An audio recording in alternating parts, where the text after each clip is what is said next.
നമസ്കാരം, ജാൻ മീഡിയ ന്യൂസിലേക്ക് സ്വാഗതം. നമ്മുടെ സ്നേഹവീടിൻ്റെ 14ാം വാർഷികവും നമ്മുടെ നേതാക്കൾക്കും നമ്മുടെ സുഹൃത്തുക്കൾക്കുമുള്ള സ്വീകരണമാണ് ഈ 14ാം തീയതി. 14 രാവിലെ 11 മണിക്ക് തുടങ്ങും. 2 മണിയാകുമ്പോഴേക്കും നമ്മുടെ മനോഹരലി മുഹമ്മദ് ശിഹാബ് തങ്ങൾ ഉദ്ഘാടനം ചെയ്യാനെത്തുന്നതാണ് പറഞ്ഞിരിക്കുന്നത്. അതനുസരിച്ചത് ഏറ്റവും നന്നായി എല്ലാവർക്കും ഇഷ്ടപ്പെട്ട രീതിയിൽ, പ്രത്യേകിച്ച് ഞങ്ങളുടെ സ്നേഹത്തിലെ എല്ലാവർക്കും വളരെ സന്തോഷമുള്ള രീതിയിലാക്കി തീർക്കണമെന്നാണ് എനിക്ക് നിങ്ങളോടൊക്കെ പറയാനുള്ളത്. അന്ന് ഞങ്ങളൊരു 10-300 ആൾക്ക് ഭക്ഷണം കൊടുക്കണമെന്ന്, അതുപോലെ തന്നെ ഞങ്ങളെ സ്നേഹത്തിലെ എല്ലാവർക്കും പുതുവസ്ത്രം നൽകണമെന്നാണ് ഉദ്ദേശം. നമ്മുടെ ഫൈസൽ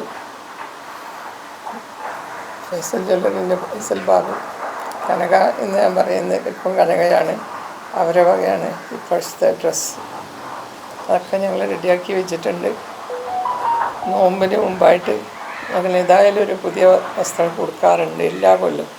അതായത് നോമ്പിൻ്റെ ഒരു പ്രോത്സാഹനത്തിന്, നോമ്പ് വളരെ നന്നായി അവരെ വളരെ ഉഷാറോടുകൂടി നോക്കണമെന്ന ഉദ്ദേശത്തോടു കൂടിയാണ് ഞങ്ങളങ്ങനെ കൊടുക്കാറ്.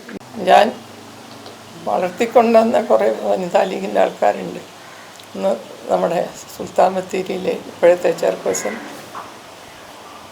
ഹസീന അബ്ദുൽ ഖാദർ, ഞാൻ അവിടെ പോകുമ്പോഴൊക്കെ ലീഗിലേക്ക് വിളിച്ച് കൊണ്ടുപോകുമ്പോൾ പറയും, അയ്യോ ഞാനില്ല എന്ന് പറയായിരുന്നു. പക്ഷെ അവരിന്ന് നേതാവായി സുൽത്താൻ ബത്തേരിയുടെ ചെയർപേഴ്സണായിരിക്കുകയാണ്. അവർക്കൊരു സ്വീകരണം കൊടുക്കണമെന്ന് വിചാരിക്കുന്നു.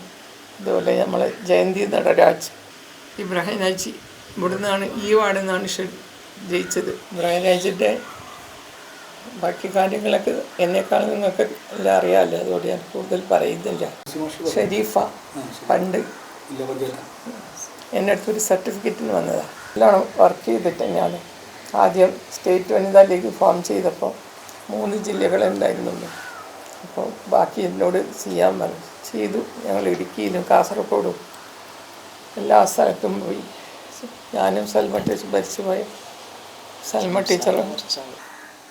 ഇങ്ങനെ ഒരു സംരംഭം 14 വർഷം പൂർത്തിയായി അതിൻ്റെ പ്രവർത്തനങ്ങൾ മുന്നോട്ട് പോവുക എന്നുള്ളത് സമൂഹത്തിലൊരു ഗുഡ് മെസ്സേജായിട്ട് ഞങ്ങൾ വെക്കുന്നില്ല. കാരണം ഇങ്ങനെയുള്ള സ്ഥാപനങ്ങൾ ഉയർന്നു വരണമെന്നും ആഗ്രഹിക്കുന്നില്ല. പക്ഷേ ഇതുപോലുള്ള സംരംഭങ്ങൾ ആരുമില്ലാത്തവർക്കൊരു അത്താണിയായിട്ട് നിലകൊള്ളുകയും അതിന് നമുക്കൊരു പുറത്തുനിന്നുള്ള സഹകരണങ്ങളൊന്നുമല്ല, നമ്മളെക്കൊണ്ട് കഴിയുന്ന വളരെ അടുത്തവർ നമ്മളോട് വളരെ ആത്മാർത്ഥമായി ചെയ്തുകൊണ്ടിരിക്കുന്ന സഹായങ്ങളും അവരുടെ സാന്നിധ്യങ്ങളുമാണ് ഈ സ്ഥാപനത്തെ മുന്നോട്ട് കൊണ്ടുപോയിരിക്കുന്നത്. ആരുമില്ലാതെ മരണപ്പെട്ടു പോയ ആളുകൾ, അതുപോലെ തന്നെ ഒരു നിലക്കും ഒരാൾ പോലും സഹായത്തിനില്ല എന്നുള്ള രീതിയിലുള്ള ആളുകൾക്കൊക്കെയാണ് ഈ ഒരു സംരംഭം സഹായമായിക്കൊണ്ടിരിക്കുന്നത്. അവർക്കുള്ള ഭക്ഷണം, പാർപ്പിടം, വസ്ത്രം എല്ലാം നമ്മൾ തന്നെയാണ് കൊടുക്കുന്നത്. പിന്നെ മറ്റ് സ്ഥാപനങ്ങളിൽ നിന്ന് വ്യത്യസ്തമാക്കുന്നത് ഇതിൻ്റെ ഡയറക്ടറുടെ വീടിനോട് ചേർന്നിട്ടാണ് ഈ ഒരു സ്ഥാപനം നടന്നുകൊണ്ടിരിക്കുന്നത്.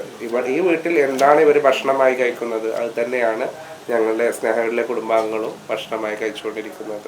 മരണപ്പെടുകയാണെങ്കിൽ കൂടിയും അവരുടേതായ എല്ലാ കാര്യങ്ങളും നമ്മൾ എന്ത് ചെയ്യുന്ന അതിൻ്റെതായ പ്രാധാന്യം കൊടുത്ത് അവരുടെ ആചാര വിശ്വാസങ്ങളൊക്കെ പാലിച്ചുകൊണ്ട് കർമ്മങ്ങൾ ചെയ്തു കൊടുക്കുന്നുണ്ട് ഒക്കെയും. അപ്പോൾ ഞങ്ങൾ ഇതിലേക്ക് ആളുകൾ വരണമെന്നല്ല, ഇങ്ങനെയുള്ള സംരംഭങ്ങൾ നിലനിർത്തുക എന്നുള്ളത്, നിലനിർത്തേണ്ട ആവശ്യകത സമൂഹത്തിനെ ബോധ്യപ്പെടുത്തണം എന്നുള്ള ഒരു കാര്യമാണ് ഈ പത്രസമ്മേളനത്തിൽ ഞങ്ങൾ ചെയ്യുന്നത് മുന്നോട്ട് വെക്കുന്ന പ്രധാനമായ കാര്യം. അതിൽ നിന്നൊരു 25 പേരോളം മരിച്ചു പോയിട്ടുണ്ട് അല്ലേ? 30 പേരോളം മരിച്ചു പോയിട്ടുണ്ട്. അതുപോലെ തന്നെ ഒറ്റപ്പെട്ട് നിൽക്കുന്നവരെ കുടുംബത്തിനെ കൺവീൻസ് ചെയ്തിട്ട് ചിലവരെ തിരിച്ച് ഏൽപ്പിക്കാനും കഴിഞ്ഞിട്ടുണ്ട്. അപ്പോൾ മുസ്ലിം കൗൺസിലിംഗ് ചെയ്തിട്ട് ഏൽപ്പിക്കാനും കഴിഞ്ഞിട്ടുണ്ട്. ഇതിന് തൊട്ടടുത്ത് തന്നെയാണ് ഈ ഗാർഹിക പീഡനം അനുഭവിക്കുന്ന ഷെൽട്ടർ ഹോം വർക്ക് ചെയ്യുന്നത്. അത് ജില്ലയിൽ ഒന്നേ ഉള്ളൂ. അതും MESന്റെ കീഴിൽ അമൃത്താത്തുള്ള സമയത്ത് കൊടുത്തതാണ്. ഇല്ലാതെ തിരൂരിൽ നിന്ന് പോകേണ്ടതായ ഒരു സംരംഭം വരുന്നത്. അതിൻ്റെ വാടക മുഴുവനായിട്ട് ഈ സംവിധാനം മുന്നോട്ട് കൊണ്ടുപോകാനാണ് മാറ്റി വെച്ചിട്ടുള്ളത്. ഈ പറഞ്ഞ പോലെ ഇവിടെ രാഷ്ട്രീയത്തിനും മതത്തിനൊക്കെ അതീതമായിട്ട് തന്നെയാണ് ഈ സംഘടനകൾ പ്രവർത്തിക്കുന്നത്. ഇവിടെ എല്ലാവരും ഇതിനകത്ത് ഒരേപോലെയാണ്. ഇപ്പോൾ അവർ ഭക്ഷണം കഴിച്ച ശേഷം ഇവിടെ ഈ കുടുംബത്തിലെ അംഗങ്ങൾ ഭക്ഷണം കഴിക്കുള്ളൂ. നമുക്കറിയാം തൊട്ടു വീടിനോട് ചേർന്നിട്ട് ഒരു ബെഡ്റൂമിൻ്റെ അതേപോലെ അവർക്ക് വേണ്ട എല്ലാ സൗകര്യങ്ങളും ഒരുക്കിയിട്ടുണ്ട്. അത് AC വെച്ചിട്ടുണ്ട്, അവർക്ക് ഫിൽറ്റർ ചെയ്ത വെള്ളങ്ങളാണ്, ചുടുവെള്ളത്തിന് ഹീറ്ററുകളുണ്ട്, എല്ലാവർക്കും സെപ്പറേറ്റ് ബെഡുകളാണ്. വളരെ സൗകര്യപ്രദമായിട്ട് അവർ കഴിവിൻ്റെ പരമാവധി നോക്കുന്നുണ്ട്. അതേപോലെ പൊതുസമൂഹത്തിൽ ഞങ്ങളുടെ അടുത്ത് നിൽക്കുന്ന കനക പോലത്തെ അതുപോലത്തെ ആൾക്കാരൊക്കെ ഞങ്ങൾ ചേർത്ത് പിടിക്കുന്നതാണ് ഇന്ന് ഈ സംവിധാനം മുന്നോട്ട് കൊണ്ടുപോകാൻ ആകെ ഞങ്ങൾക്ക് പറയാനുള്ളത്. അതുകൊണ്ട് ഇത്തരം എന്തായാലും 14-ാം തീയതി 14-ാം വാർഷികം ആഘോഷിക്കുകയാണ്. കിൻഷിപ്പിലെ നമ്മുടെ ഭിന്നശേഷി കുട്ടികൾ അവതരിപ്പിക്കുന്ന മറ്റേ മുട്ടിപ്പാട്ട് ഉൾപ്പെടെ കലാപരിപാടികളുണ്ട്. 11 മണിക്ക് തുടങ്ങുന്ന പരിപാടി ഈ വാർഡിൽ നിന്ന് ജയിച്ചു പോയി ചെയർമാനായി വന്നതാണ് ബഹുമാനപ്പെട്ട കീഴത്തിൽ ഇബ്രാഹിംജി. അവർക്ക് ഇവിടുന്ന് സ്വീകരണമുണ്ട്. നമ്മൾ ഈ സ്നേഹവീട്ടിൽ നിന്ന് ആദ്യം വോട്ട് ചോദിച്ച് താത്താൻ്റെ അനുഗ്രഹത്തോടെ ഇറങ്ങിയതാണ്. ആ ഒരു സന്തോഷം കൂടി ഞങ്ങൾക്കുണ്ട്. രക്ഷപ്പെടുത്തിയ പിതാവിന് ആദ്യമായിട്ട് നന്ദി പറയാം. നമ്മൾ ഇന്നും നിലയില്ല, എല്ലാ വർഷവും നമ്മളിവിടെ വാർഷികം കൊണ്ടാകാറുണ്ട്. പക്ഷേ ഈ വർഷത്തെ ഞങ്ങൾ പ്ലാനിങ് നടന്നുകൊണ്ടിരിക്കുകയാണ്. താത്താക്ക് ഈ ബുദ്ധിമുട്ട് വന്നിട്ടുള്ളത്. അതുകൊണ്ട് എല്ലാവരും വളരെ വിഷമത്തിലായിരുന്നു.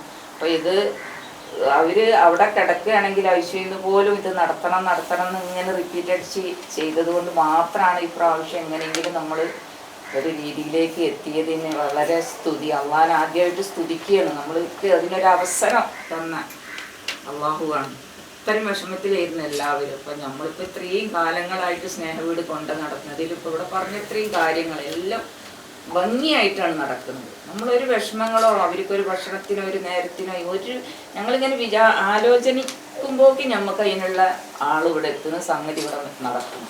നമ്മൾ വിചാരിക്കുന്നത് എങ്ങനെ ഉറപ്പേത് ഇവിടെ നടക്കുന്നത് ആ ഒരു രീതിയിലേക്ക് നമ്മൾ ഇന്ന് വരെ വിഷമത്തിലേക്ക് പോയിട്ടില്ല. അപ്പോൾ താത്താൻ്റെ എല്ലാ അനുഗ്രഹങ്ങളും ഈ കുടുംബത്തിൻ്റെ അനുഗ്രഹം നമ്മൾ ആരായാലും മക്കളായാലും മരുമക്കളായാലും ഞങ്ങൾ വരുന്ന സ്നേഹത്തിൻ്റെ ഈ ഒരു സ്നേഹവീടിൻ്റെ ഒരുപാട് അതിഥികളുണ്ട്. അപ്പോൾ ഇവിടുന്ന് സഹായിക്കുന്ന ഒരുപാട് അതിഥികളുണ്ട്. ആരാണോ നമുക്ക് പടച്ചവൻ ഇറക്കി തരുന്നതെന്നുള്ള ഒരു ഭയങ്കര അത്ഭുതകരമായിട്ടുള്ള കാര്യത്തിലാണ് ഇന്ന് ഈ സ്നേഹവീട് ഇവിടെ നല്ല രീതിയിൽ റാഹത്തായിട്ട് പോണത്. അത്രയും നല്ല സന്തോഷത്തിലാണ് പോയിട്ടുള്ളത്. അപ്പം തള്ളാക്ക് ഇനിയൊരു 10 കൊല്ലത്തെ ആയുസ്സും കൂടി നീട്ടിയിടട്ടെ എന്ന് നമ്മൾ പ്രാർത്ഥിക്കുകയാണ്. അവരുടെ ഉദ്ദേശമാണ് ഇത് നല്ല രീതിയിൽ നടക്കണം. അപ്പം സംസാരിക്കാൻ പാടില്ല എന്ന് പറഞ്ഞിട്ട് ഇത്താത്ത സംസാരിക്കുന്നെങ്കിൽ നമ്മൾ കിടന്നിട്ട് ടെൻഷൻ അടിക്കുക, പക്ഷേ ഒരു ബുദ്ധിമുട്ടും വരുത്തല്ലേ എന്നല്ല. അപ്പോൾ ആ രീതിയിൽ നിങ്ങളെല്ലാവരും പ്രാർത്ഥനയും സഹായം ഈ ഒരു സ്നേഹവീടിന് എന്നും നിലനിൽക്കണമെന്ന് മാത്രം പറഞ്ഞുകൊണ്ട് ഇതിൽ പങ്കെടുത്ത എല്ലാവർക്കും നന്ദി അറിയിച്ചു. Media news, Tirur.